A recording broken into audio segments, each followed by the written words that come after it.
Daily mock test আছে, weekly mock test আছে, foundation mock test, মানে ভিডিও রেকর্ড সব দিক দিয়েই অনেক হেল্প করেছে আর কি। তো আমি আশা করেছিলাম যে এই 6 মাসে নেট কেন জিআরএফ এর জন্য আর কি প্রস্তুতি নিব আর কি, যাতে জেরব হয়। Hello students, welcome to BSSCI topper স্টকের আরো একটি পর্বে তোমাদের সকলকে স্বাগত। আজকে সংস্কৃত বিভাগের আর একজন সফল ছাত্রকে নিয়ে চলে এসেছি তোমাদের সামনে।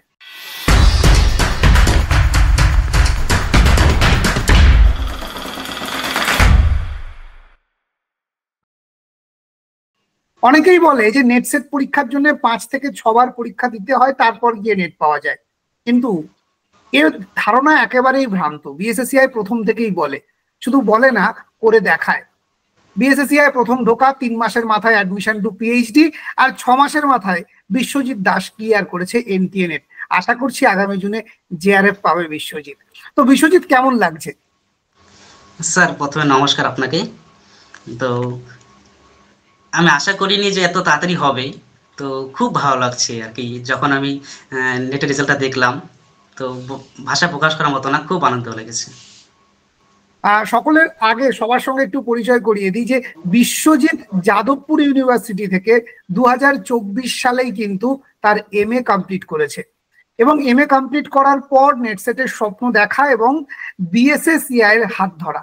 তো আমি বিশ্বজিৎকে একটু জিজ্ঞাসা করব যে পশ্চিমবঙ্গে এখন অনেক প্রতিষ্ঠান, এমনকি যাদবপুরেও বেশ কিছু প্রতিষ্ঠান আছে যারা নেটসেট পড়ায়। খুব স্বাভাবিকভাবেই সব জায়গাতে এটা গড়ে উঠছে এই ধরনের প্রতিষ্ঠান।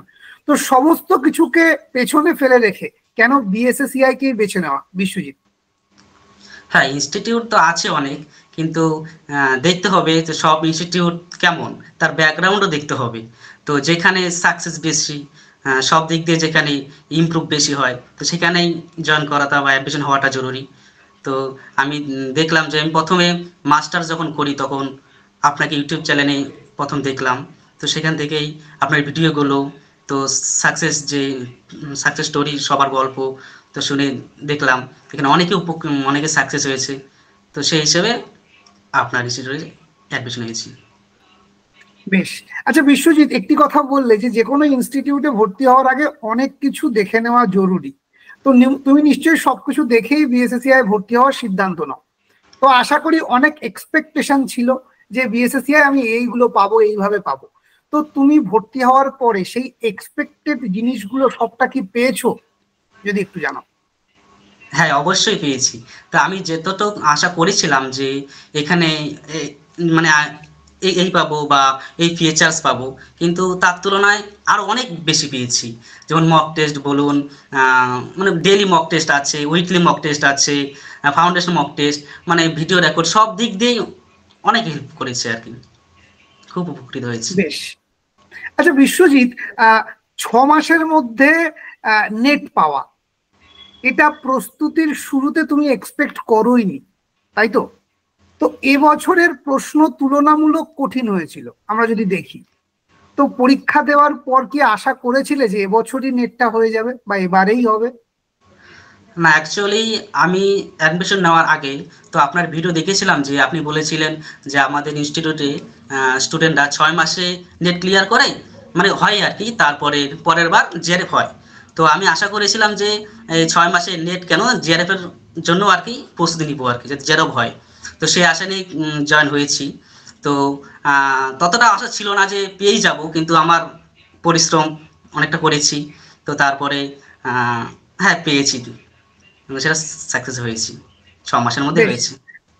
আমি বিশ্বজিৎকে একটা ছোট্ট প্রশ্ন করতে চাই। তুমি বারবার যেটা বলছো যে তুমি যতটা এক্সপেক্ট করেছিলে তার থেকে বেশি পেয়েছো, বিশেষ করে অনেক ফিচার্স তোমার অ্যাপে যেগুলো খুব কাজে লেগেছে।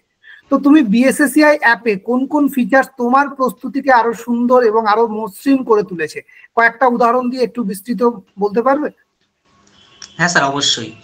তো আমি প্রতিনিয়ত লাইভ ক্লাসগুলো করতাম, কখনো আমি লাইভ ক্লাস মানে অফ করতাম না, সবসময় যখনই লাইভ ক্লাস হতো, কারণ লাইভ ক্লাসে অনেক কনসেপ্টলি স্যার পড়ান।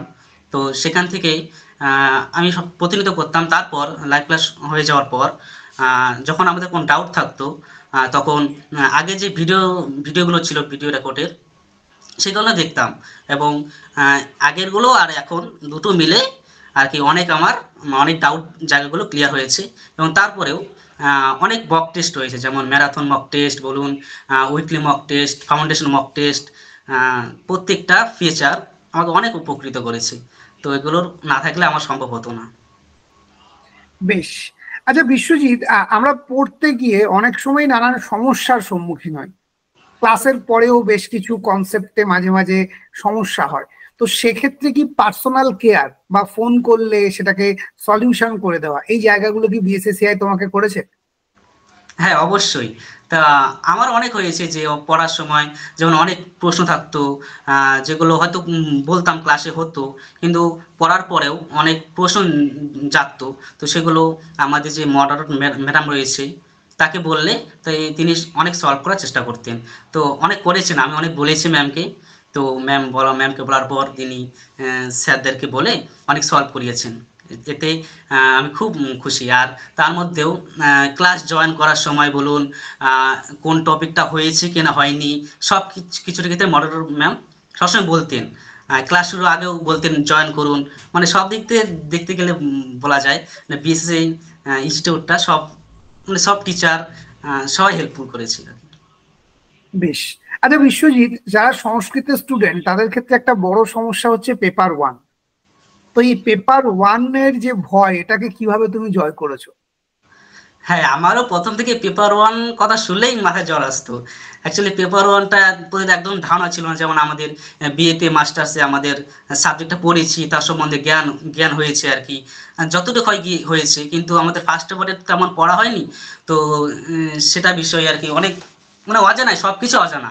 তো আমি তো বুঝতেই পারিনি যেটা আদৌ আমি পাবো কি পাবো না, মানে সেটা সলভ করার জন্য। তো তাই আমি আহ, তারপরে আপনার স্টুডেন্টে ভর্তি হলাম, এবং সেখানে স্যাররা এত সুন্দর করে বোঝান, বিশেষ করে বিদ্যানন্দ স্যার। তো এখানে ডিআই তো আমি ম্যাথ তো মাধ্যমিকের পর থেকে আমি হাতই দিইনি, অ্যাকচুয়ালি এত ভয় পেতাম। তো স্যারের এত সুন্দর বোঝানো এবং ডিআই যাই হোক আমার অনেক হেল্প করেছে। এবং কি এবার তো ডিআই প্রতিটা করেছি, মানে 5টা ডিআই করতে পেরেছি। আর অর্ণব স্যার যেহেতু লজিক্যাল রিজনিং এর ক্ষেত্রে খুব হেল্প করেছে। বেশ। তার মানে সঠিক টিচার এবং সঠিক পড়াশুনো, সঠিক গাইডেন্স যদি পাওয়া যায়, তাহলে 6 মাসই নেট পাওয়ার জন্য যথেষ্ট, কি বিশ্বজিৎ, তাই তো? হ্যাঁ, একদম সেটা আমি পেয়েও দেখিয়েছি। এবার বিশ্বজিৎকে একটা ছোট্ট প্রশ্ন করি। অনেকেরই স্বপ্ন নেট সেট, কিন্তু তারা পূরণ করতে পারছে না। আজকে তারা শুনছে আমাদের। তো তাদের উদ্দেশ্যে তুমি কি বলবে? কতক্ষণ পড়া উচিত, কি রুটিন মেনটেন করা উচিত, কিভাবে এগোনো উচিত, যাতে তারাও আগামী জুনের নেট পরীক্ষাটা ক্র্যাক করতে পারে? বিশ্বজিৎ। হ্যাঁ, দেখো মাস্টার্স চলাকালীন অ্যাকচুয়ালি মাস্টার্সের একদিকে চাপ থাকে, কিন্তু শুধু মাস্টার্স করলেও হবে না, তার সঙ্গে সঙ্গে আমাদের এই নেটের প্রতিও ঝোঁক থাকাটা দরকার। কারণ নেট এমনই এক্সাম যেটা আমাদের ভবিষ্যতের জন্য খুব উপকারী। তো সেক্ষেত্রে দেখতে গেলে নেটের আমাদের যেমন হার্ডওয়ার্ক আমরা সবসময় করি হার্ডওয়ার্ক, কিন্তু হার্ডওয়ার্ক করার ক্ষেত্রে অনেক কনসেপ্ট থাকে, কিন্তু আমরা সময়টা অনেকটা দেই, কিন্তু আমরা মেন কনসেপ্টটা বুঝতে পারি না, যেহেতু আমাদের সময়টা অনেক চলে যায়। আর আমরা মেন মানে আমরা কনসেপ্টটা সেটা বুঝতে পারি না। তাই আমাদের জরুরি একটা ভালো ইনস্টিটিউট দেখে তার একটা গাইডেন্স দরকার। তো সেহেতু যেখানে ভালো ইনস্টিটিউট আছে, বিশেষ করে আপনার বিএসএসসি তো অসাধারণ। তো সেখানে যদি বা অন্য ইনস্টিটিউট খারাপ বলছি না, সব ইনস্টিটিউট ভালো। তো সেখানে যদি আমরা গাইডেন্স পাই, তার তার তার তার থেকে আর কি আমরা উপকৃত হব। কিভাবে আমাদের পড়তে হবে, কোন দিক দিয়ে ভালো করে আমাদের ডিপলি পড়তে হবে, কোন দিক দিয়ে অল্প না না পড়লে হবে, আর কোন দিক দিয়ে তারপর আমরা কয় ঘন্টা পড়বো, এসব এসব দেখতে গেলে আমরা ফার্স্ট পেপারটা অনেক সময় আমরা কম পড়ি। আর আমরা মেন সাবজেক্টটা এটা আমরা ফোকাস করি বেশি, কিন্তু তা করলে হবে না। আমাদের ফার্স্ট পেপারের দিক দিয়ে আমাদের ঝোঁক থাকতে হবে, কারণ ফার্স্ট পেপার না হলে আমাদের কোনো দিক দিয়েও মানে আমরা সফলতা পাবো না। তাই ফার্স্ট পেপারে আমি মনে করি আমাদের আমরা তো 24 ঘন্টার মধ্যে সবসময় তো পড়তে পারি না। তো প্রথমের যে 3-4 ঘন্টা সকালের দিক দিয়ে আমরা তখন যদি ফার্স্ট পেপারটা দেখি, কারণ ফার্স্ট পেপারটা আমাদের অনেক অজানা, তো সকালবেলায় ফার্স্ট পেপারটা পড়াটা খুব জরুরি। আর ফার্স্ট পেপারটা আমাদের বেশি জোর দিতে হবে, কারণ ফার্স্ট পেপারটা তো আমাদের অজানা থাকে।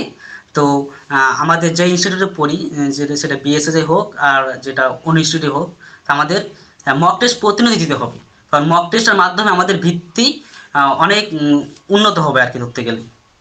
তো সেই হিসেবে আমাদের দিনে যদি আমরা ফার্স্ট বার সেকেন্ড বার আমরা ভাগ করে করতে পারি, যেমন ধরুন সকালবেলা যদি আমরা ফার্স্ট পেপারটা পড়ি, আর বিকেল বা সন্ধ্যার দিকে সেকেন্ড পেপার পড়ি, এবং শুধু পড়লে হবে না, পড়ার সঙ্গে সঙ্গেই যে টপিকটা পড়বো সেই টপিকটারই মক টেস্ট দিতে হবে আমাদের, এবং তার জন্য কোনো ইনস্টিটিউটের জন্য সম্ভব হবে। আর বিশেষ করে আমাদের যে বিএসসি মানে আপনি ইনস্টিটিউটটা আছে